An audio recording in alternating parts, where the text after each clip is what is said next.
श्रीशाय नराशये हृद्याय शुद्धविद्याय मध्वाय च नमो नमः। श्रीमद्भागवते महामन्त्रे किं वा परैरीश्वरः सद्यो हृद्यवर्धते प्रकृतिः शुश्रूषुस्तक्षणात् नमो वेत्प्रसादेन ब्रह्मलीनायते राधराधायते नित्यः राघवेन्द्रं तमाश्रये संस्थानरक्षणे शूरान्धन्नां राघवार्चने प्रणमामि गुरुं नित्यं प्रसन्नशूरमाधवान् हरिः ओं हरिः ओं हरिः ओं।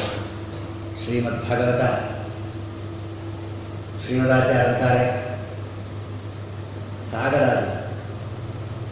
ಇನ್ನು ಹೇಳ್ತಾ ಇದ್ದೆ ಶ್ರೀಮದ್ಭಾಗವತ ಶಾಸ್ತ್ರ ಭಾಂಗ್ರಿ ಆಚಾರ್ಯ ಅಂತ ಹೇಳಿ ಭಾಗವತಕ್ಕೆ ವ್ಯಾಖ್ಯಾನ ಬರೀತಾ ಅಂತಾರೆ. ವ್ಯಾಖ್ಯಾನದಲ್ಲಿ ಶ್ರೀಮದ್ಭಾಗವತೆ ಜನ್ಮಾದ್ಯಸ್ಯ ಶ್ಲೋಕೇನ ದ್ವಾದಶ ಸ್ಕಂದಾರ್ಥಂ ವಕ್ತುಂ ಶಕ್ಯತೆ, ದಾರಿದ್ರ್ಯರ್ಥಂ ವಕ್ತುಂ ಶಕ್ಯತೆ, ಭಾರತಾರ್ಥಂ ವಕ್ತುಂ ಶಕ್ಯತೆ, ಬ್ರಹ್ಮಸೂತ್ರಾರ್ಥಂ ವಕ್ತುಂ ಶಕ್ಯತೆ, ವೇದಾರ್ಥಂ ವಕ್ತುಂ ಶಕ್ಯತೆ. ಆ ವ್ಯಾಖ್ಯಾನ ನೋಡಬೇಕು. ಅದು ವ್ಯಾಖ್ಯಾನ ಇಷ್ಟು ದಪ್ಪ ಪುಸ್ತಕ. ಎಷ್ಟಕ್ಕೆ ವ್ಯಾಖ್ಯಾನ ಅದು ಅಂದರೆ ಜನ್ಮಾದ್ಯಸ್ಯ ಅಂತ ಭಾಗವತದ ಮೊದಲನೇ ಶ್ಲೋಕದ ವ್ಯಾಖ್ಯಾನ ಇಷ್ಟು ದಪ್ಪ ಇದೆ. ಅದು ಹೇಳಲಿಕ್ಕೆ ಒಂದು ವರ್ಷ ಬೇಕಾಗ್ತದೆ. ಇನ್ನು ಮುಂದಿನ ಶ್ಲೋಕಕ್ಕೆ ಹೋಗೋದು ಯಾವಾಗ? ಆಗ ಮೊನ್ನೆ ಹೇಳಿಲ್ಲ. ಏನು ಓದ್ತಿದ್ರಿ? ಡಿಗ್ರಿ ಮಾಡ್ಬೇಕು ಅನ್ಕೊಂಡಿದ್ರಿ, ಮತ್ತು ಏನಾಯ್ತು? ಅದು SSLC ಆಟ ಮಾಡ್ಬಿಟ್ಟು ನೋಡಿ. ಹಂಗಾಯ್ತು ನಮ್ಮ ಪರಿಸ್ಥಿತಿ.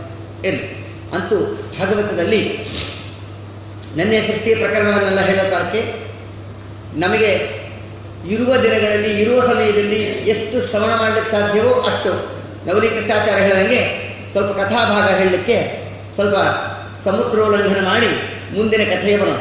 ಧ್ರುವರಾಜರ ಚರಿತ್ರೆಯನ್ನು ಇವತ್ತು ಸ್ವಲ್ಪ ಅನುಸಂಧಾನ ಮಾಡೋಣ. ಧ್ರುವರಾಜರ ತಂದೆ ಯಾರು? ಉತ್ತಾನಪಾದರಾಜ ಅಂತ ಹೇಳಿ. ಉತ್ತಾನಪಾದರಾಜನಿಗೆ ಇಬ್ಬರು ಹೆಂಡತಿಯರಿದ್ರು. ಸುರುಚಿ ಅಂತ ಒಬ್ಬಳು, ಸುನೀತಿ ಅಂತ ಒಬ್ಬಳು. ಸುನೀತಿ ದೊಡ್ಡ ಹೆಂಡತಿ, ಸುರುಚಿ ಎರಡನೇ ಹೆಂಡತಿ. ಉತ್ತಾನಪಾದರಾಜನಿಗೆ ಸುರುಚಿ ಮೇಲೆ ಪ್ರೀತಿ ಜಾಸ್ತಿ ಇತ್ತು, ಸುನೀತಿ ಮೇಲೆ ಅಷ್ಟಕ್ಕಷ್ಟೇ ಇತ್ತು. ಉತ್ತಾನಪಾದ ಅಂದ್ರೆ ಏನು? ಕಾಲ ಮೇಲೆ ತಲೆ ಕೆಳಗೆ. ಉತ್ತಾನಪಾದ ತಲೆ ಕೆಳಗೆ ಕಾಲ ಮೇಲೆ. ನಿಜವಾದರೂ ಉತ್ತಾನಪಾದರು ನಾವೇ. ಶಾಸ್ತ್ರದಲ್ಲಿ ಏನೇನು ಮಾಡಬೇಕು ಅಂತ ಹೇಳ್ತಿದ್ದಾರೋ ಅದು ತಲೆ ಕೆಳಗಾಗುತ್ತೆ. ಯಾವುದು ಮಾಡಬಾರ್ದು ಅಂತ ಹೇಳ್ತಿದ್ದಾರೋ ಅದು ಮೇಲ್ಕೂತು. ಉತ್ತಾನಪಾದರು ನಾವೇ ನಿಜವಾದರು. ಉತ್ತಾನಪಾದನಿಗೆ ಇಬ್ಬರು ಹೆಂಡತಿಯರಿದ್ರು, ಸುನೀತಿ ಸುರುಚಿ ಅಂತ. ಅವನಿಗೆ ಸುರುಚಿ ಮೇಲೆ ಪ್ರೀತಿ ಹೆಚ್ಚು, ಸುನೀತಿ ಮೇಲೆ ಇರಲಿಲ್ಲ. ನಮಗೂ ಅಷ್ಟೇ, ಸುನೀತಿ ಮೇಲೆ ಪ್ರೀತಿ ಇಲ್ಲ, ಸುರುಚಿ ಮೇಲೆ ಪ್ರೀತಿ. ಹೌದಲ್ಲ? ಪ್ರವಚನಕ್ಕೆ 50 ಜನ ಎಲೆ ಹಾಕಿದ್ರೆ 350 ಜನ ಹಾಕಿ. ಅದಕ್ಕೆ ಸಾಮಾನ್ಯವಾಗಿ ಈ ಅ ಆ ಇ ಓದೋರಿಗೆ ಅದು ಸರಿಯಾಗಿ ಅನುಸಂಧಾನ ಮಾಡಬೇಕು. ಅ ಆ ಇ, ಅ ಆ ಇ ಈ, ಉ ಊ, ಊ ಆದ್ಮೇಲೆ ಊ. ಹೌದಲ್ಲ? ಮೊದಲು ಉ, ಆಮೇಲೆ ಊ. ಮೊದಲು ಉ ಅಂದ್ರೆ ಉಪನ್ಯಾಸ, ಊ ಅಂದ್ರೆ ಊಟ. ಅಂದ್ರೆ ಮೊದಲು ಉಪನ್ಯಾಸ ಕೇಳ್ರಿ, ಆಮೇಲೆ ಊಟಕ್ಕೆ ಹೋಗ್ರಿ ಅಂತ ಅರ್ಥ. ನಾವು ಹಂಗಲ್ಲ, ಉಕಾರನೇ ತೆಗೆದು ಹಾಕ್ಬಿಟ್ಟಿದ್ದೀವಿ ನಾವು. ಕೊನೆಯಲ್ಲ ಡೈರೆಕ್ಟೇ ಊಟ. ಅದು ಗಂಟಿ ಶಬ್ದ ಕೇಳಿಸೋ ತನಕ ಅವ್ರ ಮನೆಗೆ ಕೂತಿರ್ತಾರೆ. ಹಿಂಗಿರ್ತದೆ ನಮ್ಮ ಪರಿಸ್ಥಿತಿ. ಇರಲಿ, ಅಂತೂ ಪ್ರಕಟ ಉತ್ತಾನಪಾದರಾಜ ಅವನ ದಾಂಪತ್ಯ ನಡೀತಾ ಇತ್ತು. ಅವನಿಗೆ ಸುನೀತಿಯಲ್ಲಿ ಹುಟ್ಟಿದವರೇ ಧ್ರುವರಾಜನು ಮತ್ತು ಸುರುಚಿಯಲ್ಲಿ ಹುಟ್ಟಿದವರು ಉತ್ತಮ ಅಂತ ಹೇಳಿ ಮಗ. ಇಬ್ಬರು ಗಂಡು ಮಕ್ಕಳೇ. ಮೊದಲನೇ ಹೆಂಡತಿಯಲ್ಲಿ ಒಬ್ಬ ಗಂಡು ಮಗ, ಎರಡನೇ ಹೆಂಡತಿಯಲ್ಲಿ ಒಬ್ಬ ಗಂಡು ಮಗ. ಒಮ್ಮೆ ಉತ್ತಾನಪಾದರಾಜ ಸಿಂಹಾಸನದಲ್ಲಿ ಕೂತಿರೋ ಕಾಲಕ್ಕೆ ಧ್ರುವರಾಜು ಆ ಉತ್ತಮ ಇದ್ದಾರಲ್ಲ ಎರಡನೇ ಹೆಂಡತಿ ಮಗ, ಅವನ್ನ ತೊಡೆ ಮೇಲೆ ಕೂಡಿಸ್ಕೊಂಡು ಕೂತಿದ್ದಂತೆ ರಾಜ ಉತ್ತಾನಪಾದರಾಜ. ಅದು 5 ವರ್ಷದ ಕೂಸು ಧ್ರುವರಾಜರು ಕೂಡ. ಅವರು ತಾವು ಕೂಡಬೇಕು ಅನ್ನಿಸ್ತು ಪಾಪ. ಮಕ್ಕಳ ಸ್ವಭಾವ. ಮಕ್ಕಳಿಗೆ ಮನೆಗೆ 2 ಮಕ್ಕಳಿದ್ರೆ ಅವು ಒಂದೇ ವಸ್ತುಗೋಸ್ಕರ 2 ಜಗಳ ಆಡ್ತಾರೆ. ಹೌದಲ್ಲ? ಒಂದು ವಸ್ತು ಒಂದು ಕೂಸಿನ ಕೈಯಲ್ಲಿದ್ದರೆ ನನಗೂ ಬೇಕು ಅಂತದದು ಇನ್ನೊಂದು ಕೂಸು. ಆ ಥರದ್ದು ಬೇರೆ ಕೊಟ್ಟರೆ ಬೇಡಕ್ಕೆ ಅದೇ ಬೇಕಂತೆ. ಇದು ಮಕ್ಕಳ ಸ್ವಭಾವ. ತಂದೆ ತೊಡೆ ಮೇಲೆ ಕೂತಿದೆ ಉತ್ತಮ ಮಗ, ಆ ಸುರುಚಿಯ ಮಗ, ಸುನೀತಿಯ ಮಗ ಧ್ರುವರಾಜರು ತಾವು ಕೂಡಬೇಕು ಅಂತ ಸರಸರ ಹೋಗಿ ಅವರ ಅಪ್ಪರ ಹತ್ರ ಸಿಂಹಾಸನದ ಹತ್ರ ಹೋದರೆ ಅವರು ಚಿಕ್ಕಮ್ಮ ಬಂದು ಹೊಡೆದು ಬೈದು, ಏನು ನಿಮ್ಮ ಅಪ್ಪನ ತೊಡೆ ಮೇಲೆ ಕೂಡಬೇಕು ಅಂದರೆ ಅಷ್ಟು ಸುಲಭ ಅಂದ್ಕೊಂಡ್ಯಾ? ನೀನು ತಪಸ್ಸು ಮಾಡಿ ದೇವರನ್ನ ಪ್ರತ್ಯಕ್ಷೀಕರಿಸ್ಕೊಂಡು ದೇವರ ಹತ್ರ ವರ ತಗೊಂಡು ಮತ್ತೆ ಪುನಃ ನನ್ನ ಹೊಟ್ಟೆಯಾಗ ಮಗನಾಗಿ ಹುಟ್ಟಿದರೆ ನೀನು ನಿಮ್ಮ ಅಪ್ಪನ ತೊಡೆ ಮೇಲೆ ಕೂಡ್ಬೋದು ಅಷ್ಟೇ ಹೊರತು ಈ ಜನ್ಮದಲ್ಲಿ ಸಾಧ್ಯ ಇಲ್ಲ ಹೋಗಂತ ಬೈದು ಕಳಿಸ್ತಾಳೆ. ಆವಾಗ ಧ್ರುವರಾಜರು ಅಳ್ತಾ ತಾಯಿ ಹತ್ರ ಬಂದರು. ಅಳ್ತಾ ತಾಯಿ ಹತ್ರ ಬಂದರೆ ಅಮ್ಮ ಕೇಳ್ತಾಳೆ, ಯಾಕೆ ಅಳ್ತಿದ್ದೆ? ಚಿಕ್ಕಮ್ಮ ಹೊಡೆದು ಕಳಿಸಿದ್ರು. ಚಿಕ್ಕಮ್ಮ ಹೊಡೆದು ಅಂದರೆ ನೀನೇನು ಮಾಡಿ? ನಾನು ಏನೂ ಮಾಡಿಲ್ಲ. ನೀನು ಏನೂ ಮಾಡದೆ ಅವಳೇ ಹೊಡಿತಾಳೆ. ಏನಿಲ್ಲ, ಅಪ್ಪ ಸಿಂಹಾಸನದ ಮೇಲೆ ಕೂತಿದ್ರು, ಆ ತೊಡೆ ಮೇಲೆ ನಾನು ಕುತ್ಕೋಬೇಕು ಅಂತ ಹೋದೆ, ಅದೇ ನೀನು ಮಾಡಿದ ತಪ್ಪು ಅಂದು ಅವರನ್ನು. ನೀ ಬಾ ಹೇಳು ಅಪ್ಪಂಗೆ, ನಿಮ್ಮ ಅಪ್ಪಂಗೆ ನಿಮ್ಮ ಚಿಕ್ಕಮ್ಮನ್ನು ಮಾಡಿಕೊಂಡಾಗಿಂದ ನಾನು ಮರ್ತೇ ಹೋಗು. ಎಲ್ಲ ಹಣೆಬರುತ್ತೆ. ಮೊದಲನೇದು ಮಾಡಿಕೊಂಡಾಗ ಅದು ಹೆಂಗೂ ಕಟ್ಟು ನಿಷ್ಠೂರು ಹಾಗೆ ದಪ್ಪಕ್ಕಿಂತ ಹೋದರೆ ಗಾಡಿ ಓಡ್ತಿರ್ತದೆ. ಎರಡನೇದು ಬಂತು, ಮೊದಲನೇದನ್ನು ತಾನು ಆಳ್ಲಿಕ್ಕೆ ಹೋಗ್ತಾನೆ, ಎರಡನೇದು ಅವನು ಆಳುತ್ತೆ. ಅಷ್ಟೇ ಬೇಕಾದ್ರೆ ಅದಕ್ಕೆ ಹೇಳಿದ್ರಂತೆ, ಒಂದು ಮ್ಯಾಗ್ಝಿನಲ್ಲಿ ಬಂದಿತ್ತು ಒಂದು ಜೋಕ್. ಏನು ಗೊತ್ತಾ? ಮನೆ ಊರಾಗೆಲ್ಲ ಸಿಂಹ, ಮನೆಗೆ ಏನಿಲ್ಲ ಅಂತ ಯಾರೋ ಅಂದರು. ನಾನು ಮನೆಗೂ ಸಿಂಹನೇ ಅಂತ ಅವನು ಉತ್ತರ ಕೊಟ್ಟನಂತೆ. ಆದರೆ ಏನು ಆಗ್ಲೇನು, ಮನೆಗೆ ಸಿಂಹನೇ, ಆ ಸಿಂಹದ ಮೇಲೆ ದೇವಿ ಕೂತಿರ್ತಾಳೆ ಮನೆಗೆ ಅಂದ್ರೆ ಅರ್ಥ. ಈ ರೀತಿಯಾಗಿ ಅಂತೂ ಪ್ರಕೃತ ನಮ್ಮ ಮಹಿಮಾನೇ ಹೀಗಿರ್ತಾಳೆ ಜಗತ್ತಿನಲ್ಲಿ ಅಂತ ಇಟ್ಕೊಳ್ರಿ. ಆ ಧ್ರುವರಾಜರು ಅವರ ಪರಿಸ್ಥಿತಿ ಬಹಳ ಗಂಭೀರ ಆಯ್ತು. ಏನು ಮಾಡಲಿಕ್ಕಾಗಲ್ಲ, ದೇವರೇ ಗತಿ. ದೇವರನ್ನ ಇಲ್ಲಿ ಮಧ್ಯದಲ್ಲಿ ಆ ಶ್ಲೋಕಗಳನ್ನು ಓದಿ ಪಾಠ ಹೇಳಿಬಿಟ್ರೆ ಅದು ಅತ್ಯಾನಂದ ಭರಿತ ಅರ್ಥಗರ್ಭಿತವಾದ ಶ್ಲೋಕಗಳು ಭಾಗವತದಲ್ಲಿ.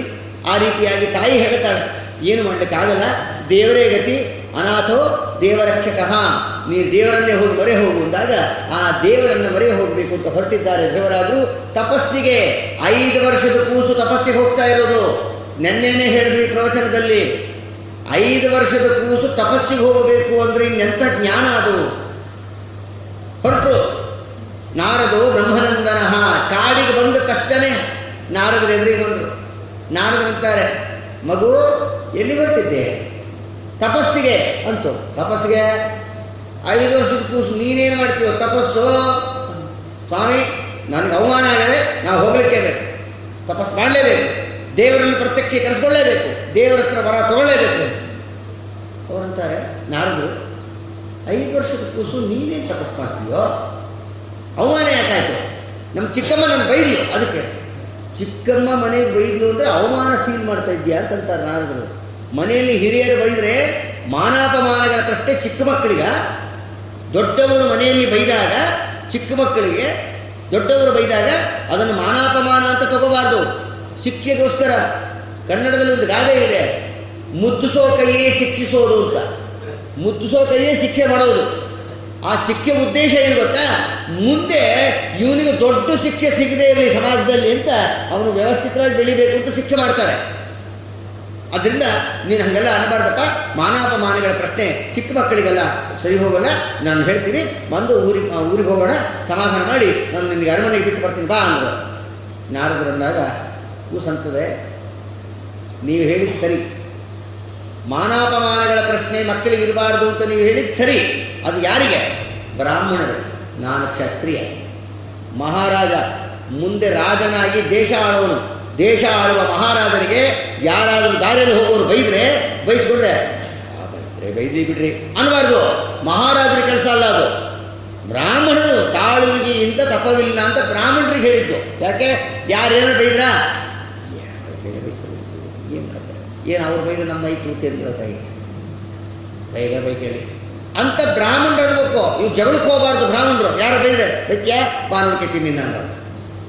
ಇದು ಬ್ರಾಹ್ಮಣರಿಗಲ್ಲ, ಅದು ಕ್ಷತ್ರಿಯರು ಹಾಗಲ್ಬಾರ್ದು.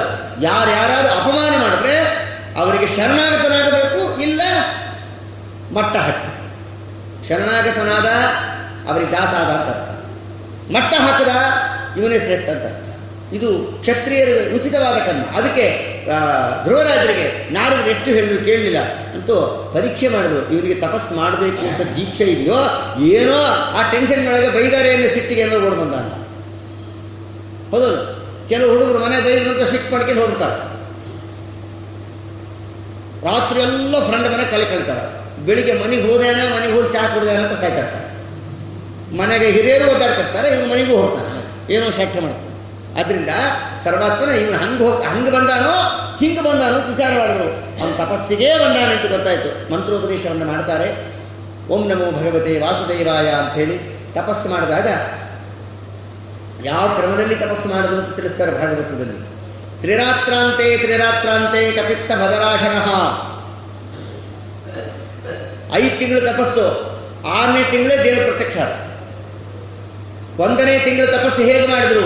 ತ್ರಿರಾತ್ರಾಂತೆ, 3 ದಿವಸಕ್ಕೆ ಒಮ್ಮೆ ಒಂದು ಬೋರೆಹಣ್ಣು ತಿಂತ ಇದ್ರು. ಈ ಜಾಂಬಣ್ಣು ಅಂತ ಬರ್ತದೆ, ಪ್ಯಾರ್ಲೆಹಣ್ಣು, ಪ್ಯಾರ್ಲೆಹಣ್ಣು ಅಥವಾ ಬೋರೆಹಣ್ಣು, ಅದನ್ನು ತಿಂದು ತಪಸ್ಸು ಮಾಡ್ತಿದ್ರಂತೆ. 3 ದಿನಕ್ಕೊಮ್ಮೆ, 3 ನಿಮಿಷಕ್ಕೊಮ್ಮೆ ಅಲ್ಲ, 3 ನಿಮಿಷಕ್ಕೊಮ್ಮೆ ನಮ್ಮ ಕತೆ. ಮೊದಲನೇ ತಿಂಗಳಿನ ತಪಸ್ಸಿನಲ್ಲಿ 3 ದಿವಸಕ್ಕೆ ಒಮ್ಮೆ ಬೋರೆ ಹಣ್ಣನ್ನು ತಿಂತಾ ಇದ್ರಂತೆ ತಪಸ್ಸಿಗೆ. ಇದು ಮೊದಲನೇ ತಿಂಗಳ ತಪಸ್ಸು. 2ನೇ ತಿಂಗಳ ತಪಸ್ಸಿಗೆ 6 ದಿವಸಕ್ಕೆ ಒಮ್ಮೆ ಮರದೊಳಗೆ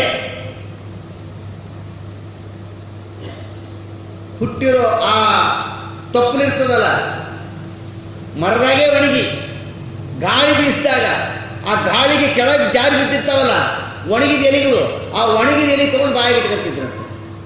ಏನು ಮಾಡಬೇಕಾಗ? ಏನು ತಪಸ್ಸು ಇದು? ನಮ್ಮ ಕೈ ಸಾಧ್ಯನಾ? ನೋಡ್ಬೇಕು, ಯಾರು ನೋಡಿದ್ರೆ ಎಲೆ ಹಾಕಕ್ಕೆ ಅಲ್ಲಿಂದಾನು ಸ್ಟಾರ್ಟ್ ಯುದ್ಧ.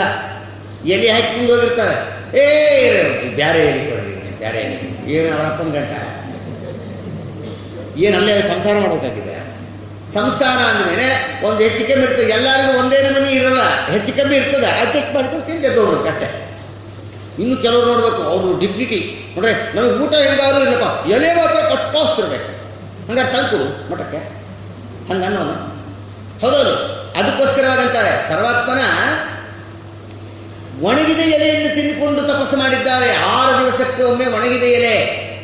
ಮೊದಲನೇ ತಿಂಗಳ ತಪಸ್ಸಿಗೆ 3 ದಿವಸಕ್ಕೊಮ್ಮೆ ಬೋರೆಹಣ್ಣು ತಿಂತಾ ಇದ್ರು ಧ್ರುವರಾಜರು.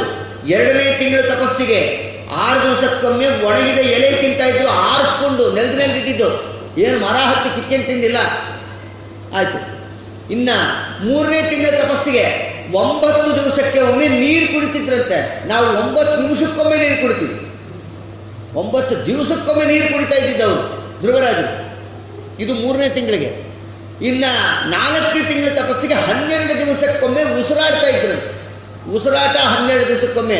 ಈಗ ತಾನೇ ಸಮೀರಾಚಾರ್ಯ ಹೇಳಿದ್ರು ಹಂಸ ಮಂತ್ರ. ಹಂಸ ಮಂತ್ರ ಅಂದರೆ ಅರ್ಧ ಅವರು ಹೇಳಿದ್ರು, ಅರ್ಧ ನಾವು ಹೇಳ್ತೀವಿ, ಮುಂದುವರಿಸ್ತೀವಿ.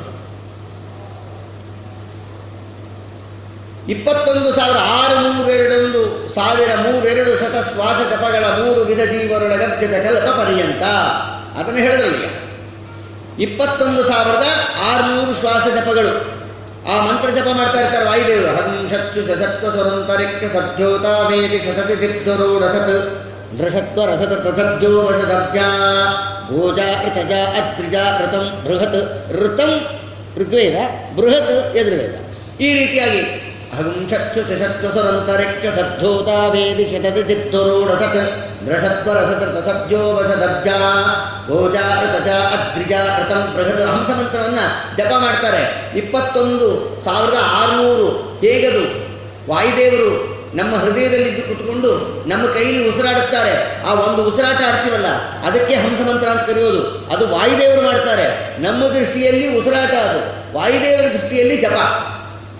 ಪೂರ್ವೇದ್ಯುಹು, ಈಗ ತಾನು ಹೇಳಿದ್ರು, ಪೂರ್ವೇದ್ಯುಹು ಸೂರ್ಯೋದಯಮಾರಭ್ಯ ಅದ್ಯ ಸೂರ್ಯೋದಯ ಪರ್ಯಂತಂ ಮುಖ್ಯ ಪ್ರಾಣೇನ ಮಧ್ಯೆ ಸ್ಥಿತ್ವಾ ಕೃತೇನ ಮುಖ್ಯ ಪ್ರಾಣ ಪ್ರೇರಿತೇನ ಚ ಮಯಾ ಕೃತೇನ ಷಟ್ಶತಾಧಿಕೈಕ ವಿಂಶತಿ ಸಹಸ್ರ ಸಂಖ್ಯಾಕ ಶ್ವಾಸರೂಪ ಹಂಸ ಮಹಾಮಂತ್ರ ಜಪಂ ಮುಖ್ಯ ಪ್ರಾಣಪತಿ ಹಂಸರೂಪಿ ಪ್ರಿಯತಾ.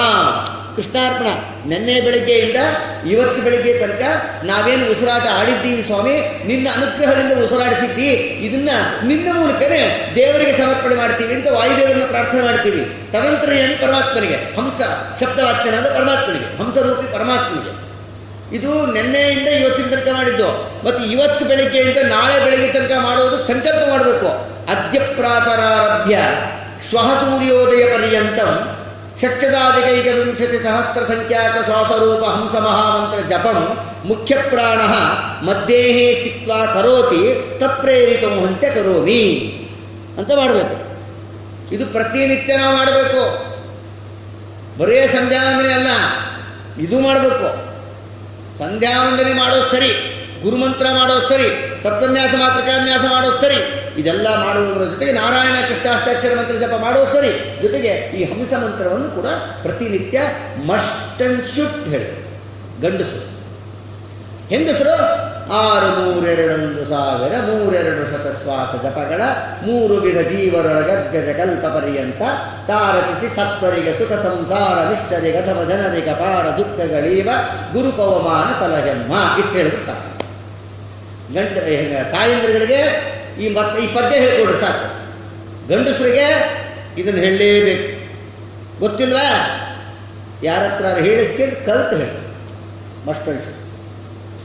ಈ ರೀತಿಯಾಗಿ 5ನೇ ತಿಂಗಳ ತಪಸ್ಸಿಗೆ 4ನೇ ತಿಂಗಳ ತಪಸ್ಸಿಗೆ 12 ದಿವಸಕ್ಕೊಮ್ಮೆ ಉಸಿರಾಡ್ತಿದ್ರು. ಉಸಿರಾಟ ರೀ ಸಾಧ್ಯನಾದ. ಮೊದಲನೇ ತಿಂಗಳ ತಪಸ್ಸು 3 ದಿವಸಕ್ಕೊಮ್ಮೆ ಬೋರೆ ಹಣ್ಣು, 2ನೇ ತಿಂಗಳ ತಪಸ್ಸು 6 ದಿವಸಕ್ಕೊಮ್ಮೆ ಒಣಗಿದ ಎಲೆ ತೊಪ್ಪಲು ತಿನ್ನೋದು, 3ನೇ ತಿಂಗಳ ತಪಸ್ಸಿಗೆ 9 ದಿವಸಕ್ಕೊಮ್ಮೆ ನೀರು ಕುಡಿಯೋದು, 4ನೇ ತಿಂಗಳ ತಪಸ್ಸಿಗೆ 12 ದಿವಸಕ್ಕೊಮ್ಮೆ ಉಸಿರಾಡೋದು, 5ನೇ ತಿಂಗಳ ತಪಸ್ಸಿಗೆ ಜಿತಶ್ವಾಸ, 5ನೇ ತಿಂಗಳ ತಪಸ್ಸಿಗೆ ಉಸಿರು ಗಟ್ಟಿಡಿದು ತಪಸ್ಸು ಮಾಡೋದು. ಆಮೇಲೆ ಪರಮಾತ್ಮ ಪ್ರತ್ಯಕ್ಷನಾದಾಗ ವಿಶೇಷವಾಗಿ ಸ್ತೋತ್ರವನ್ನು ಮಾಡ್ತಾರೆ.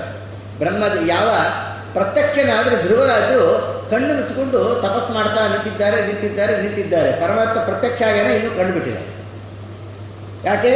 ಅಸಂಪ್ರಜ್ಞಾತ ಸಮಾಧಿ ಸ್ಥಿತಿಯಲ್ಲಿದ್ದಾರೆ.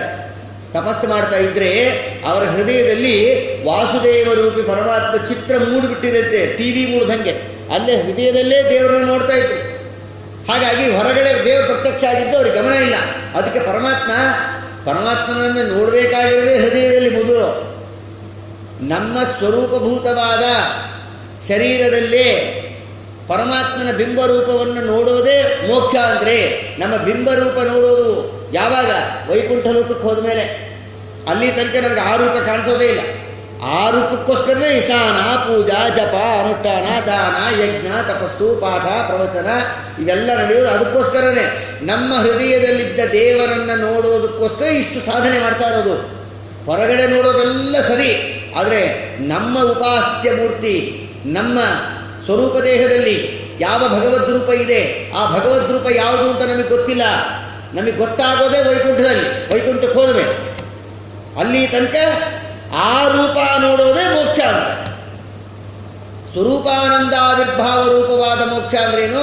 ನಮ್ಮ ಸ್ವರೂಪ ದೇಹದಲ್ಲಿದ್ದ ಭಗವಂತನ ರೂಪವನ್ನು ನೋಡೋದೇ ಮೋಕ್ಷ. ಅಂದರೆ ಆ ರೂಪ ನೋಡೋದೇ ಮೋಕ್ಷಕ್ಕೆ ಹೋದ ಮೇಲೆ. ಮೋಕ್ಷ ಅಂದರೆ ವೈಕುಂಠ ಲೋಕಕ್ಕೆ ಹೋದ ಮೇಲೆ.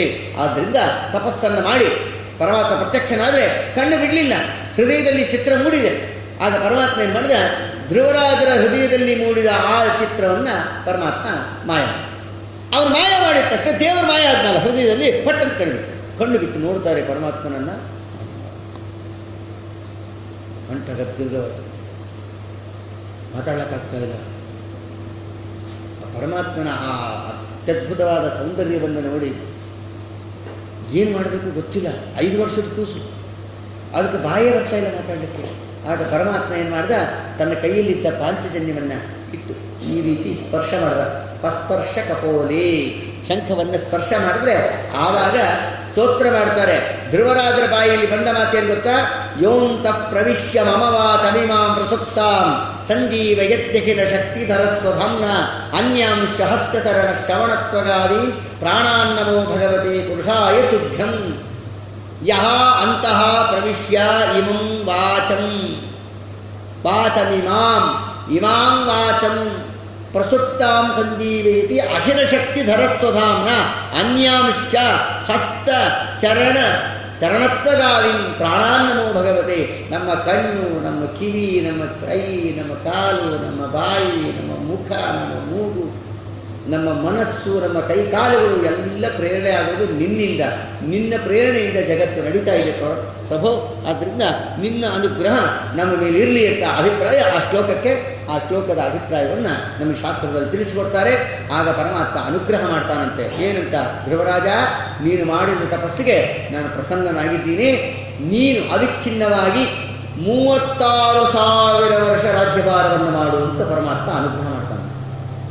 ವಿತೌಟ್ ಎಲೆಕ್ಷನ್, ಅವಿರೋಧವಾಗಿ, ಸ್ಟ್ರೈಕ್ಗಳು ಇಲ್ಲದೆ, ಬಂಧುಗಳು ಮಾಡದೆ 36,000 ವರ್ಷ ರಾಜ್ಯಭಾರ ಮಾಡು ಅಂತ ಕಳಿಸಿದಾಗ 36,000 ವರ್ಷ ರಾಜ್ಯಭಾರವನ್ನು ಮಾಡ್ತಾರೆ ಧ್ರುವರಾಜರು. ಅಂದರೆ ಇನ್ನು ಧ್ರುವರಾಜರ ಅನುಗ್ರಹ, ಪರಮಾತ್ಮನ ಅನುಗ್ರಹ ಧ್ರುವರಾಜರಿಗೆ ಎಷ್ಟಿತ್ತು ಅನ್ನೋದನ್ನ ನಾವು ಗಮನಿಸ್ತೇವೆ. ಆದ್ದರಿಂದ ಅಂತಹ ಧ್ರುವರಾಜರ ತಪಸ್ಸಿಗೆ ಮೆಚ್ಚಿ ಪರಮಾತ್ಮ ಕೊಟ್ಟವರ 36,000 ವರ್ಷ ರಾಜ್ಯಭಾರ ಮಾಡ್ತಾರಂತೆ. 36,000 ವರ್ಷ ರಾಜ್ಯಭಾರ ಮಾಡೋ ಧ್ರುವರಾಜರಿಗೆ 2 ಹೆಂಡತಿಯರಿದ್ರು. ಆ 2 ಹೆಂಡತಿಯರು ಯಾರವರು? ಶಿಂಶುಮಾರ ರೂಪಿ ಪರಮಾತ್ಮನ ಮಗಳು ಒಬ್ಬಳು, ಮುಖ್ಯ ಪ್ರಾಣದೇವರ ಮಗಳು ಒಬ್ಬಳು. ಇಬ್ರು, ಸರ್ವೋತ್ತಮನಾದ ಪರಮಾತ್ಮನ ಮಗಳು ಒಬ್ಬಳು, ಜೀವೋತ್ತಮರಾದ ವಾಯುದೇವರ ಮಗಳು ಒಬ್ಬಳು. ಅವರಿಬ್ಬರಿಗೂ ಅಳಿಯಂದು ನಮ್ಮ ಧ್ರುವರಾಜ. ಎಷ್ಟೋ 1,000 ಕೋಟಿ ಮೈಲಿ ನಮ್ಮಿಂದ ಮೇಲಿದ್ದಾರೆ ಅವರು, ಭೂಮಿಯಿಂದ. ಶಿಂಶುಮಾರ ಲೋಕ, ಇಲ್ಲಿಂದ ಸೂರ್ಯ ಲಕ್ಷಾಂತರ ಯೋಜನೆ ಮೇಲಿದ್ದಾನೆ. ಅವನಿಂದ 2 ಲಕ್ಷ ಯೋಜನೆ ಮೇಲೆ ಚಂದ್ರ ಇದ್ದಾನೆ. ಹಂಗೆ ಡಬಲ್ ಡಬಲ್ ಡಬಲ್ ಡಬಲ್ ಆಗ್ತಾ ಹೋಗ್ತಾರೆ. ಶಿಂಶುಮಾರ ಲೋಕ ಬಹಳ ಸಿಕ್ಕಾಪಟ್ಟೆ ಮೇಲಿದೆ. ಆ ಲೋಕಕ್ಕೆ ಧ್ರುವರಾಜರಿಗೆ ಪರಮಾತ್ಮ ಅನುಗ್ರಹ ಮಾಡಿದ್ದಾನಂತೆ. ತನ್ನ ಮಗಳನ್ನು ಕೊಟ್ಟ, ವಾಯುದೇವರ ಮಗಳನ್ನು ಕೊಡಿಸ್ದ. ಅಂಥ ಪರಮಾತ್ಮನ ಅನುಗ್ರಹಕ್ಕೆ ಪಾತ್ರರಾದ ಧ್ರುವರಾಜರು 36,000 ವರ್ಷ ರಾಜ್ಯಭಾರವನ್ನು ಮಾಡಿದರು. 36,000 ವರ್ಷ ರಾಜ್ಯಭಾರ ಮಾಡಬೇಕು ಅಂದರೆ ಪರಮಾತ್ಮನ ಅನುಗ್ರಹ ಎಷ್ಟಿತ್ತವರಿಗೆ ಅನ್ನೋದನ್ನು ಗಮನಿಸಬೇಕು. ಮತ್ತು ಧ್ರುವರಾಜರು ಬಹಳ ಮೇಲಿದ್ದಾರೆ. ಪಂಚಮಸ್ಕಂದ ಭಾಗವತದಲ್ಲಿ ಹೇಳ್ತಾರೆ, ಧ್ರುವರಾಜರು ಭೂಮಿಯಿಂದ ಬಹಳ ಮೇಲಿದ್ದಾರೆ. ಮತ್ತು ಅವ್ರು ಸಿಗೋದು ಹೇಗೆ ನಮಗೆ? ಏನು ಬಹಳ ಕಷ್ಟಪಡಬೇಕಾಗಿದೆ. ನಮಗಂತೂ 15 ಕಿಲೋಮೀಟರ್. ಆ ಧ್ರುವರಾಜರನ್ನ ನೋಡಬೇಕು ಅಂತಂದರೆ 15 ಕಿಲೋಮೀಟರ್ ಹೋಗುತ್ತೆ ಸಾಕು ನಮಗೆ. ನಿಮಗೆ ಸ್ವಲ್ಪ ಜಾಸ್ತಿ ಹೋಗಿ ಗುಲ್ಬರ್ಗದವರು. ವರಧ್ರುವ ನವತಾರ ಶ್ರೀಪಾದರಾಜ ರಂಗವಿಠಲನ ಉಪಾಸಕರು. ಧ್ರುವರಾಜರೇ ಶ್ರೀಪಾದರಾಜರಾಗಿ ಅವತಾರ ಮಾಡಿದ್ದಾರೆ. ಎಂಥ ಶ್ರೀಪಾದರಾಜರು! ಶ್ರೀಪಾದರಾಜರು ಸಾಮಾನ್ಯರಲ್ಲ. ಪದ್ಮನಾಭ ತೀರ್ಥರ ಮೂಲ ಮಹಾಸಂಸ್ಥಾನದ ಮುಖ್ಯ ಅಧಿಪತಿಗಳಾಗಿದ್ದಾರೆ. ಪದ್ಮನಾಭ ತೀರ್ಥರ ಮೂಲ ಮಠ ಯಾವುದು ಅಂದರೆ ಶ್ರೀಪಾದರಾಜ ಮಠವೇ. ಅನೂಚಾನವಾಗಿ ಬಂದ ಆ ಮಠ ಪರಂಪರೆಗಳಲ್ಲಿ ಪದ್ಮನಾಭ ತೀರ್ಥರ ಮೂಲ ಮಹಾಸಂಸ್ಥಾನ ಯಾವುದೋ ಶ್ರೀಪಾದರಾಜ ಮಠವೇ. ಶ್ರೀಪಾದರಾಜರಿಗೆ ಯಾವ ಶ್ರೀಮದಾಚಾರ್ಯರು ಗೋಪೀನಾಥ ದೇವರ ಪೂಜೆಯನ್ನು ಮಾಡಿ ಆ ಗೋಪೀನಾಥ ದೇವರನ್ನ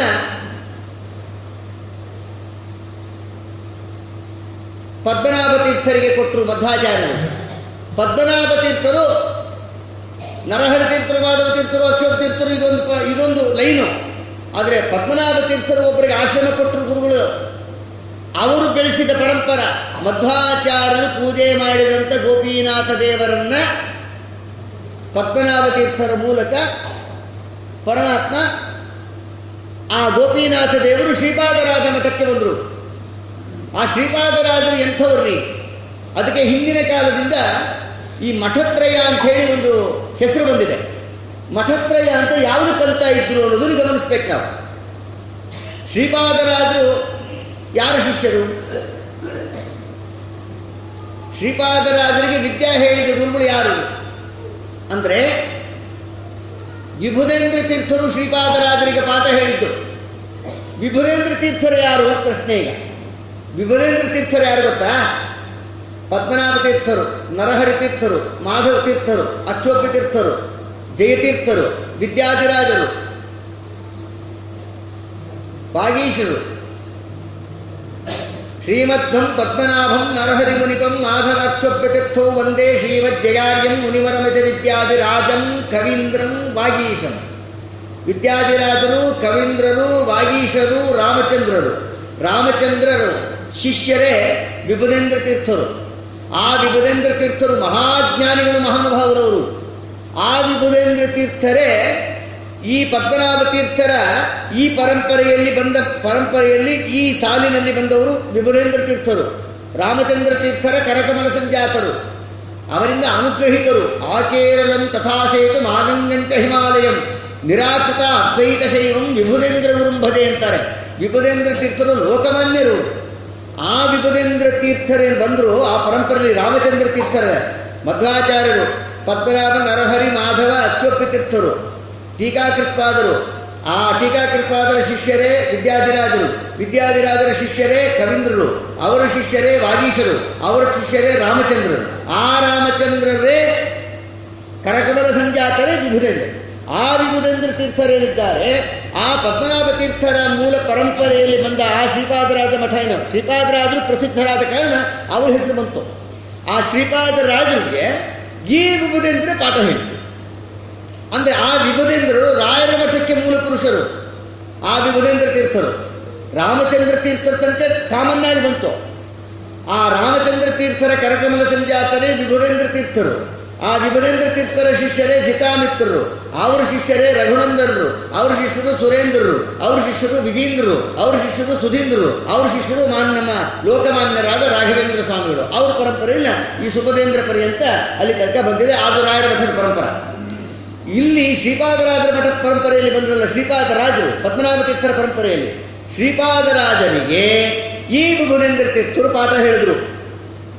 ಶಾಸ್ತ್ರ ಪಾಠವನ್ನ ಶ್ರೀಮದಾಚಾರ್ಯರ ಹಂಸನಾಮಕ ಪರಮಾತ್ಮನ ಸಾಕ್ಷಾತ್ ಪರಂಪರೆಯಲ್ಲಿ ಸತ್ಪರಂಪರೆಯಲ್ಲಿ ಬಂದ ವಿದ್ಯೆ ಹೇಗೆ ಹರಿದು ಬಂತು ಅನ್ನೋದ್ರ ಬಗ್ಗೆ ಸ್ವಲ್ಪ ಗಮನ ಇರಬೇಕು ನಮಗೆ.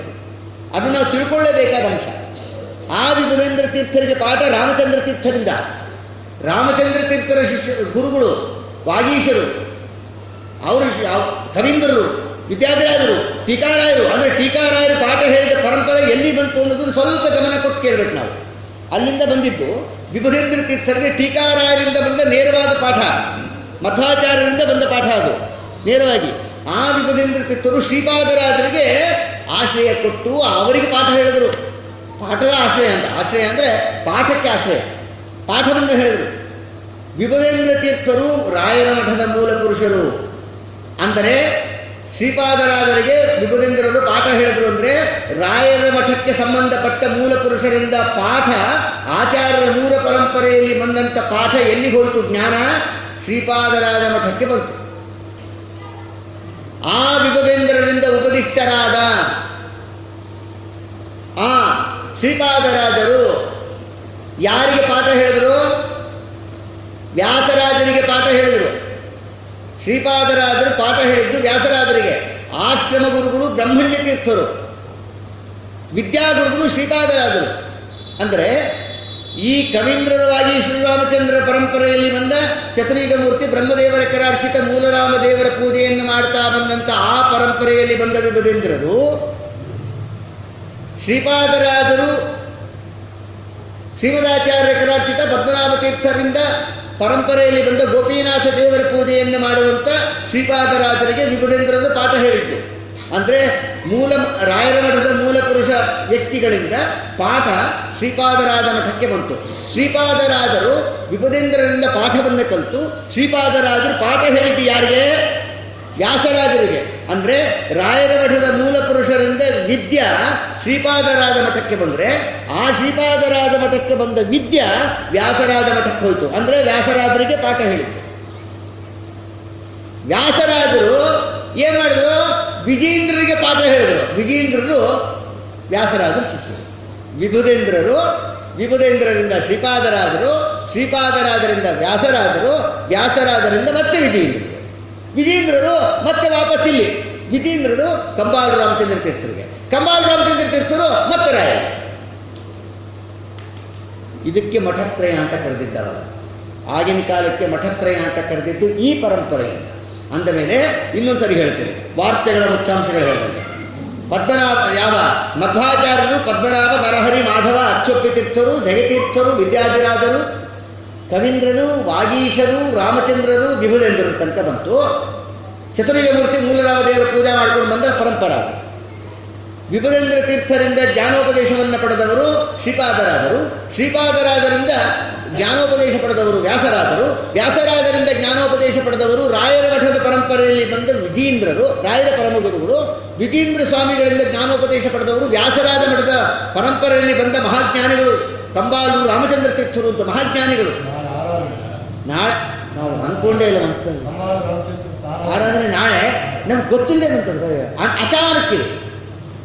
ಕಂಬಾಲೂರು ರಾಮಚಂದ್ರ ತೀರ್ಥರ ಬಗ್ಗೆ ನಾವು ಮಾತಾಡಬೇಕು ಅಂತ ನಾವು ಕನಸಿನಲ್ಲಿ ಕೂಡ ಅನ್ಕೊಂಡ್ವಿ. ಪೂರ್ವಾರಾಧನೆ ನಾಳೆ ಮಧ್ಯಾರಾಧನೆ ಹೌದು. ಕಂಬಾಲೂರು ರಾಮಚಂದ್ರ ತೀರ್ಥರು ಎಂಥ ಜ್ಞಾನಿಗಳು. ಹೋಗ್ಬೇಕಾಯ್ತು, ಈ ಕಾರ್ಯಕ್ರಮದಿಂದ ಹೋಗಿಲ್ಲ. ನ್ಯಾಯವಾಗಿ ಅದೇ ಹೇಳ್ತಾ ಇದ್ದಾರೆ.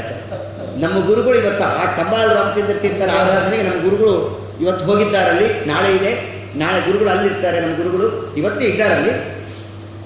ನಮ್ಮ ಗುರುಗಳ ಜೊತೆಗೆ ನಾವು ಹೋಗಬೇಕಾಗಿತ್ತು. ಆದರೆ ನಮಗೆ ಗುಲ್ಬರ್ಗದ ಜನ ನಮ್ಮನ್ನು ಗಟ್ಟಿ ನವನಿ ಕೃಷ್ಣಾಚಾರ್ಯ ನಮಗೆ ಸರಪಳಿ ಹಾಕಿ ಬಿಟ್ಟಿದ್ರು, ಹೋಗ್ಲಿಕ್ಕೆ ಬಿಡಲ್ಲ ಅಂತಂದ್ರು. ಹಾಗಾಗಿ ಆ ಪ್ರಕಾರ ನಮ್ಮ ಗುಲ್ಬರ್ಗ ಜನ ಭಕ್ತರ ಒಂದು ಅಭಿಮಾನದ ಪಾಶ ನಮ್ಮನ್ನು ಅಲ್ಲಿ ಕಳಿಸ್ಲಿಕ್ಕೆ ಬಿಡಲಿಲ್ಲ. ಆದರೆ ತಾತ್ಪರ್ಯ ಏನು ಅಂದರೆ ಇವತ್ತು ನಾಳೆ ಒಂದು ಆರಾಧನಾ ಮಹೋತ್ಸವ. ಅದಕ್ಕೆ ಅವರು ಅತ್ಯದ್ಭುತವಾದ ಆದರೆ ಹೇಳ್ಬಿಡ್ತೀನಿ, ವಿಭುಧೇಂದ್ರ ತೀರ್ಥರು ರಾಯರ ಮಠಕ್ಕೆ ಸಂಬಂಧಪಟ್ಟವರು.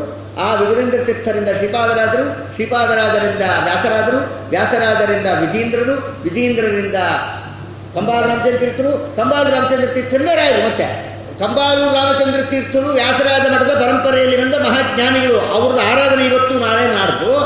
ಅವರಿಂದ ಉಪದೇಶ ಪಡೆದ ಮಹಾಜ್ಞಾನಿಗಳು ರಾಘವೇಂದ್ರ ಸ್ವಾಮಿಗಳು. ರಾಘವೇಂದ್ರ ಸ್ವಾಮಿಗಳಿಗೂ ಗುರುಗಳವರು. ಅವ್ರದ್ದು ಆರಾಧನೆ ಇವತ್ತು ನಾಳೆ. ಅಂದರೆ ಏನು ಅಲ್ರಿ, ರಾಘವೇಂದ್ರ ಸ್ವಾಮಿಗಳೇ ಲೋಕಮಾನ್ಯರು ಅಂದರೆ ಅವರಿಗೆ ಪಾಠ ಹೇಳಿದ್ರ ಗುರುಗಳು ಅಂದ್ರೆ ಯಾವ ಮಟ್ಟ ಇರುತ್ತವ್ರದ್ದು ಹೇಳೋ ಶಕ್ತಿ ನಮಗಿದೆಯಾ? ಆ ಜ್ಞಾನದ ಮಟ್ಟ ಹೇಳೋ ಶಕ್ತಿ ನಮಗಿಲ್ಲ ಅಂತ ಅಂದ್ರೆ ಸಾಕು, ಅವ್ರ ಕೃಪಾದೃಷ್ಟಿ ನಮ್ಮ ಮೇಲೆ ಬೀಳ್ತಾರೆ. ಸಾಕಷ್ಟು ಓದ್ಬಿಡ್ತೀನಿ ಸರ್, ಎಲ್ಲ ಹೇಳ ಮುಗಿಸ್ಬಿಡ್ತೀನಿ. ಈಗ ನೀನು ಮುಸುಡಿ ಹೇಳ್ತೀನಿ ಅಂತಾರ. ಏನು ಹೇಳ್ತೀವಿ ತಲೆಗಳು ದೊಡ್ಡವ್ರ ಬಗ್ಗೆ? ಅನಾಯಾಸವಾಗಿ ಇವತ್ತು ರಾಮಚಂದ್ರ ತೀರ್ಥರ ಆರಾಧನೆ ಸುಧಾಕ್ಕೆ ಅದ್ಭುತವಾದ ಟಿಪ್ಪಣಿ ಅವರು ಬರೆದಿದ್ದಾರೆ. ಶ್ರೀಮನ್ಯಾಯ ಸುಧಾದಲ್ಲಿ ಒಂದು ಚಿಕ್ಕ ವಿಚಾರವನ್ನು ರಾಮಚಂದ್ರ ತೀರ್ಥರ ಪ್ರೀತಿಗಾಗಿ ಸ್ವಲ್ಪ ಶ್ರವಣ.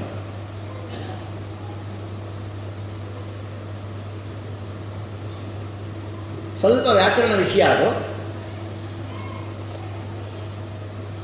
ಡ್ರೀ ಅನಿಸುತ್ತೆ. ಆ ಡ್ರೀನ ಸ್ವಲ್ಪ ಸರಿ ಮಾಡಿ ಹೇಳಲಿಕ್ಕೆ ಪ್ರಯತ್ನ ಮಾಡ್ತೀವಿ. ನೀವು ಅರ್ಥ ಮಾಡಿಕೊಂಡು ನೀವು ಟ್ರೈ ಮಾಡಿ. ಅನುವ್ಯಾಖ್ಯಾನದಲ್ಲಿ ಒಂದು ಮಾತು, ದರ್ಶಿತಶ್ಚೈವ ಪಾರ್ಥಾಯ ನಿಸ್ಸೀಮಾಹ ಶಕ್ತಯೋಸ್ಸಹಿ. ಇದು ಅನುವ್ಯಾಖ್ಯಾನ.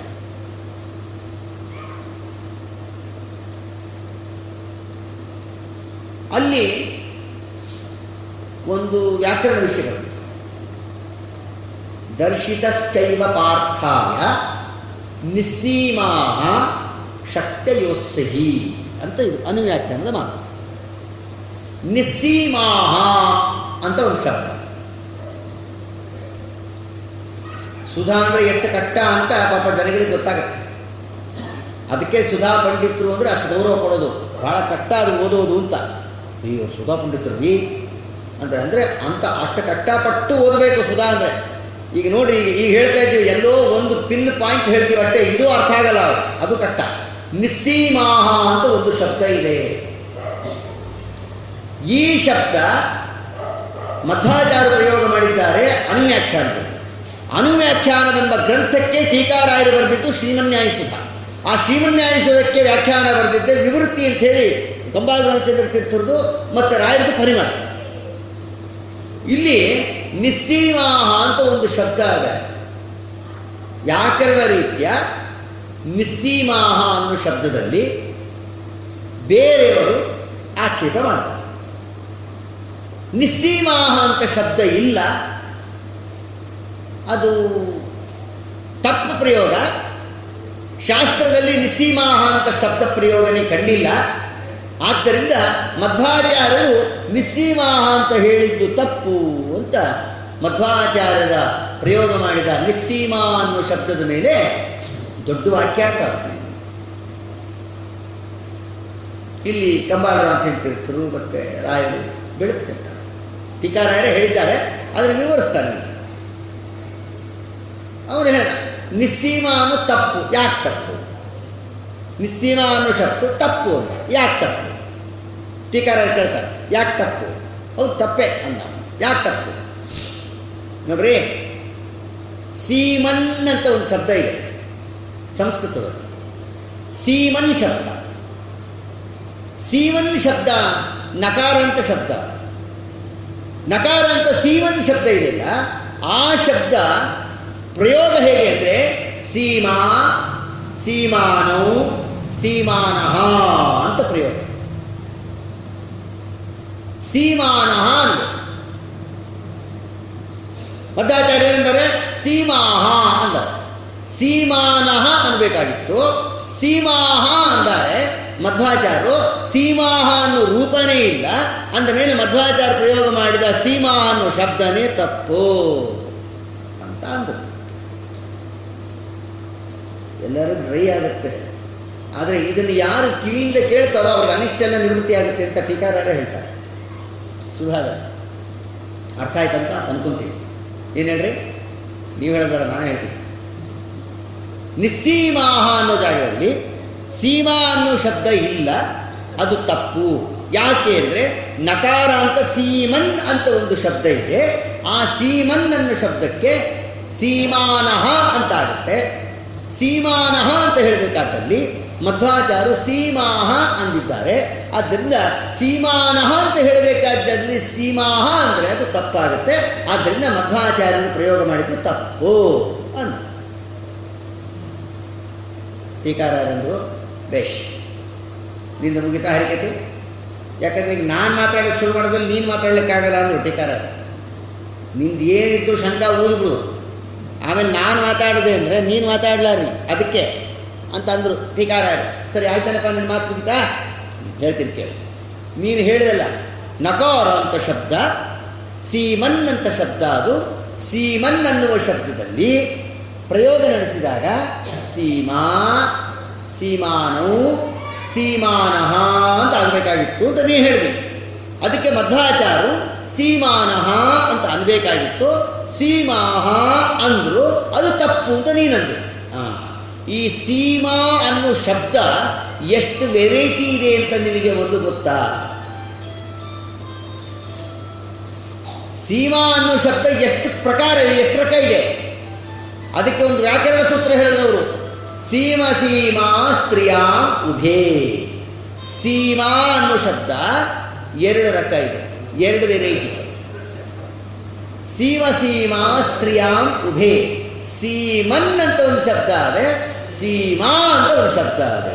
ಅದೇ ನಿಮಗೆ ಗೊತ್ತಿಲ್ಲ ಅಂದ್ರೆ. ಸೀಮನ್ ಅನ್ನೋ ಶಬ್ದ ಇದೆಯಲ್ಲ, ಆ ಸೀಮನ್ ಅನ್ನೋ ಶಬ್ದದಲ್ಲಿ ಸೀಮಾನಃ ಅಂತಾಗುತ್ತೆ, ಸೀಮಾ ಶಬ್ದದಲ್ಲಿ ಸೀಮಾಹ ಅಂತಾಗುತ್ತೆ. ಆದ್ದರಿಂದ ಸೀಮಾ, ಸೀಮಾನು, ಸೀಮಾನಃ ಅನ್ನೋದು ನಕಾರಾಂತ ಶಬ್ದ. ಸೀಮಾ, ಸೀಮೆ, ಸೀಮಾಹ ಅಂತ ಆಕಾರಾಂತ ಶಬ್ದ. ಅದಕ್ಕೆ ಅಲ್ಲಿ ಪ್ರಯೋಗ ಮಾಡಿದ್ದು ಸೀಮಾಹ ಅನ್ನೋ ಶಬ್ದವೇ ಹೊರತು ಸೀಮಾನಃ ಅನ್ನೋ ಶಬ್ದ ಅಲ್ಲ ಅಂತೇಳಿ ಅವರಿಗೆ ವಿಶೇಷವಾಗಿ ತಿಳಿಸಿದಾಗ ದಾದುಭಾವ್ಯಾಂ ಅನ್ಯತರಸ್ಯಾಂ ಅಂತ ಇತ್ಯಾದಿ ಅನೇಕ ವ್ಯಾಕರಣ ಸೂತ್ರಗಳನ್ನು ಹೇಳಿ ಅಲ್ಲಿ ವಿಶೇಷವಾಗಿ ಸಮರ್ಥನೆ ಮಾಡ್ತಾರೆ. ನಕಾರಾಂತ ಶಬ್ದ ಅಲ್ಲ, ಅದು ಆಕಾರಾಂತ ಶಬ್ದ, ರಮಾ ಶಬ್ದವತ್ತು ಅಂತ ಹೇಳಿ ಅಲ್ಲಿ ದಾದುಭಾವ್ಯಾಂ ಅನ್ಯತರಸ್ಯಾಂ ಅಂತ ಒಂದು ವ್ಯಾಕರಣ ಸೂತ್ರ ಹೇಳಿ ಅದರ ವಿವರಣೆಯನ್ನು ಕೊಟ್ಟು ಅಲ್ಲಿ ದರ್ಶಿತಶ್ಚೈವ ಪಾರ್ಥಾಯ ನಿಸ್ಸೀಮಾಹ ಶಕ್ತಯೋಸ್ತಹಿ ಅನ್ನುವ ಪ್ರಯೋಗ ಮಧ್ವಾಚಾರ್ಯರು ಮಹಾವ್ಯಾಕರಣ ಅಂಬುದಿಗಳು ಆದ ಕಾರಣ ಅವರು ಮಾಡುವ ಪ್ರಯೋಗ ಅತ್ಯಂತ ವೈದಿಕ ಪ್ರಯೋಗವಾದ ಕಾರಣ ಮಧ್ವಾಚಾರ್ಯರು ಸೀಮಾಹ ಅಂತ ಪ್ರಯೋಗ ಮಾಡಿದ್ದೇ ಸರಿ ಅಂತ ನಮ್ಮ ಕಪಾಲ ರಾಮಚಂದ್ರ ತೀರ್ಥರಾಗಬಹುದು, ಟೀಕಾತಿಪಾದರಾಗಬಹುದು, ರಾಘವೇಂದ್ರ ಸ್ವಾಮಿಗಳಾಗಬಹುದು, ಎಲ್ಲರೂ ಆ ರೀತಿ ಅದನ್ನು ಸಮರ್ಥನೆ ಮಾಡಿದ್ದಾರೆ. ಆದ್ದರಿಂದ ಅನಾಯಾಸವಾಗಿ ಎದರ್ಚೆಯ ನಾವು ಪ್ಲಾನೇ ಮಾಡಿಕೊಂಡಿದ್ದಿಲ್ಲ. ರಾಮಚಂದ್ರ ತೀರ್ಥರ ಹೆಸರು ತಾವಾಗಿ ಅವರೇ ನಮಗೆ ನೆನಪು ಮಾಡಿಕೊಟ್ಟಿದ್ದಾರೆ, ಮಹಾನ್ ಭಾವ ದೊಡ್ಡವರು. ಆದ್ದರಿಂದ ಅವರ ಆರಾಧನೆ ಇವತ್ತು ನಾಳೆ ನಾಡದ್ದು 3 ದಿವಸ ಇರುತ್ತೆ. ಆ ನಾಳೆ ಮಧ್ಯಾರಾಧನೆ ಆದ ಕಾರಣ ನಮಗೆ ಅಲ್ಲಿ ಹೋಗ್ಲಿಕ್ಕಾಗಲಿಲ್ಲ, ಇಲ್ಲೇ ಅವರ ಸ್ಮರಣೆ ತಾನಾಗಿ ಬಂದಿದೆ. ಈ ರೀತಿಯಾಗಿ ಕಬ್ಬಾಳ ರಾಮಚಂದ್ರ ತೀರ್ಥರ ದಯ ಎಲ್ಲರ ಮೇಲೆ ಉಂಟಾಗಲಿ ಎಂಬ ವಿಚಾರವನ್ನು ಹೇಳ್ತಾ ಇಲ್ಲಿ ಧ್ರುವರಾಜನ ಚರಿತ್ರೆ ಆದ ಮೇಲೆ ಮುಂದೆ ಪ್ರಿಯವ್ರತ ಮಹಾರಾಜನ ಕಥೆ ಬಹಳ ದೊಡ್ಡದದು. ಅಜಾಮಿಲನ ಉಪಾಖ್ಯಾನವನ್ನು ಕೇಳಿ. ಪಂಚಮ ಸ್ಕಂದ ಭಾಗವತದಲ್ಲಿ ಭೂಗೋಳ ಖಗೋಳ ವಿಚಾರವನ್ನು ಹೇಳ್ತಾ ಅಲ್ಲಿ ಹೇಳ್ತಾರಂತೆ ಎಷ್ಟು ನರಕಗಳು ಹೇಳಿದ್ದಾರಂತೆ. ಪಂಚಮ ಸ್ಕಂದದಲ್ಲಿ ನರಕಗಳು ಎಷ್ಟಿದ್ದಾವೆ, ಏನು 1-2 ಹಾಕೊಂಡ್ರೆ 84 ಲಕ್ಷ ನರಕಗಳಿದ್ದಾವಂತೆ. ಶ್ರೀಮದ್ ರಮಾರಮಣ ಗೋವಿಂದ. ಊಟ ಮಾಡಿದ್ದೇನೆ? ಶ್ರೀಮದ್ ರಮಾರಮಣ ಗೋವಿಂದ. ಊಟ ಆಗಿದೆ. 84 ಲಕ್ಷ ನರಕಗಳಿದ್ದಾವೆ. ಅಲ್ಲಿ ಯಾರು ಹೋಗ್ತಾರೆ ಅಲ್ಲಿಗೆ? ಹೌಸ್ಫುಲ್ ಆಗುತ್ತಪ್ಪ, ಹೌಸ್ಫುಲ್ ಆಗುತ್ತೆ ಕಲಿ. ಅದಕ್ಕೆ ಒಬ್ಬ ಕವಿ ಹೇಳ್ತಾನೆ, ಯಮದೇವರು ಯಾಕೋ ಅವರಿಗೆ ತುಂಬ ಬೇಜಾರಾಗ್ಬಿಡ್ತಂತೆ. ರಾಜೀನಾಮೆ ಕೊಡಬೇಕು ಅಂತೇಳಿ ರಿಸೈನ್ ಮಾಡಿಬಿಡ್ಬೇಕು ಅಂತ ಒಂದು ಪತ್ರ ಬರ್ಕೊಂಡು ಬ್ರಹ್ಮದೇವರ ಹತ್ರ ಬಂದ. ಬ್ರಹ್ಮದೇವರು ಭೇಟಿಯಾದರು ಯಮದೇವರು. ಏನಪ್ಪಾ ಯಮ, ಯಾಕೆ ಬಂದಿ? ಸ್ವಾಮಿ, ಕೃತಯುಗ ಕಳಿತು, ತ್ರೇತಾಯುಗ ಕಳಿತು, ದ್ವಾಪರ ಯುಗ ಮುಗಿತಾ ಬಂತು, ನನಗೆ ಗಿರಾಕಿನೇ ಇಲ್ಲ ಅಂದರು. ಸುಮ್ಮನೆ ಕೂತ್ಕೊಂಡು ಸ್ಯಾಲ್ರಿ ಡ್ರಾ ಮಾಡಲಿಕ್ಕೂ ಬೇಜಾರು, ನಮಗೇನಾದರೂ ಡ್ಯೂಟಿ ಕೊಡು. ಕೃತಯುಗದಲ್ಲಿ ಯಮಲೋಕದಲ್ಲಿ ಕೆಲಸ ಇಲ್ಲ, ಖಾಲಿ ಖಾಲಿ ಖಾಲಿ ಖಾಲಿ ಖಾಲಿ. ತ್ರೇತಾಯುಗದಲ್ಲೂ ಖಾಲಿ, ದ್ವಾಪರದಲ್ಲೂ ಖಾಲಿ ಖಾಲಿ ಖಾಲಿ. ಎಲ್ಲೋ ಅಲ್ಲೊಬ್ರು ಬರ್ತಾರೆ, ಅದೇನು ಕೆಲಸಕ್ಕೆ ಬರೋದಿಲ್ಲ, ಕೆಲಸ ಲೆಕ್ಕಕ್ಕೂ ಬರೋದಿಲ್ಲ. ಆದ್ದರಿಂದ ನನಗೆ ಸುಮ್ಮನೆ ಕುತ್ಕೊಂಡು ಸ್ಯಾಲ್ರಿ ತಗೊಳ್ಳೋಕ್ಕೆ ಬೇಜಾರು. ಅದರಿಂದ ನನಗೆ ಮೈ ಮುರಿದು ಕೆಲಸ ಮಾಡುವಂಥ ಕೆಲಸ ಕೊಡ್ರಿ, ನನಗೆ ಈ ಕೆಲಸ ಬೇಡ, ನಾನು ರಾಜೀನಾಮೆ ಕೊಡ್ತೀನಿ ಕೆಲಸಕ್ಕೆ ಅಂತ ಯಮದೇವರು. ಅದಕ್ಕೆ ಬ್ರಹ್ಮದೇವರಂದರು, ಅಯ್ಯೋ ದಡ್ಡ, ಕಲಿಯುಗದಲ್ಲಿ ಈ ಹೈಯರ್ ಸ್ಟಡೀಸ್ ಮಾಡೋರಿಗೆ ಫೈನಲ್ ಎಕ್ಸಾಮ್ಗಿಂತ ಮುಂಚೆ 1 ತಿಂಗಳು ರಜಾ ಕೊಡ್ತಾರೆ. ಯಾಕೆ? ಸ್ಟಡೀಸ್ ಹಾಲಿಡೇಸ್ ಅಲ್ಲ, ಪ್ರಿಪರೇಟರಿ ಹಾಲಿಡೇಸ್ ಕೊಡೋದು ಯಾಕೆ ಕೇಳ?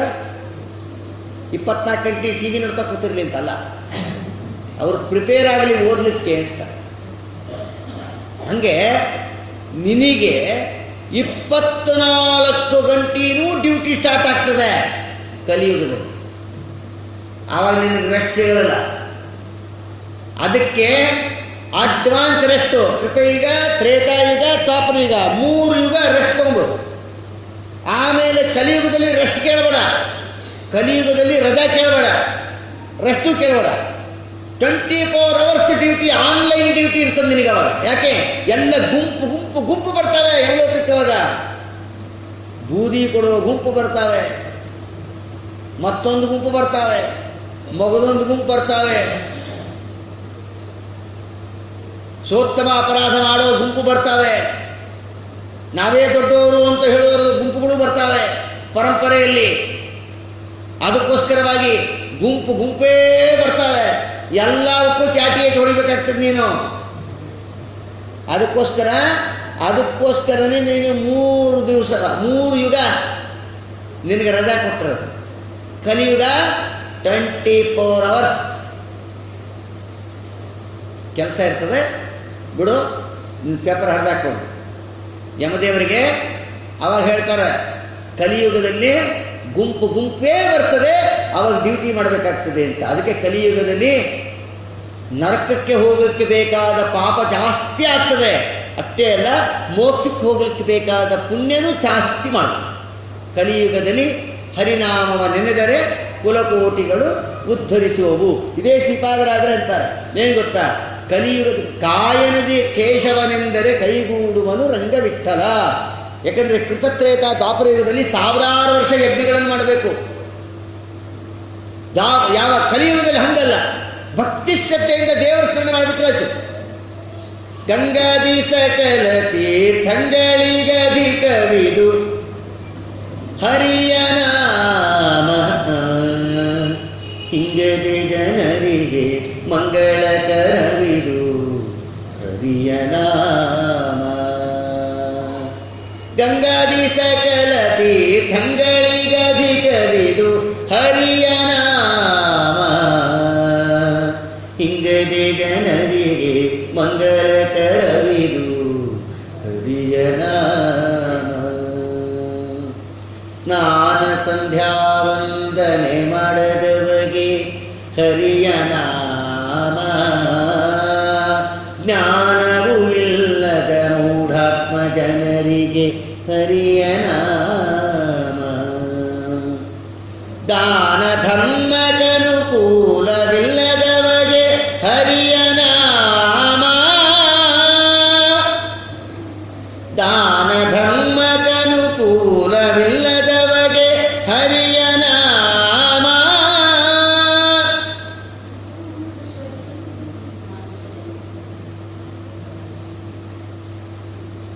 ಜಾಳ ಬೆಳಕೆಗೆ ಎಚ್ಚರಿಕೆಯ ಕೊಡುವುದು ಹರಿಯ ನಾಮ.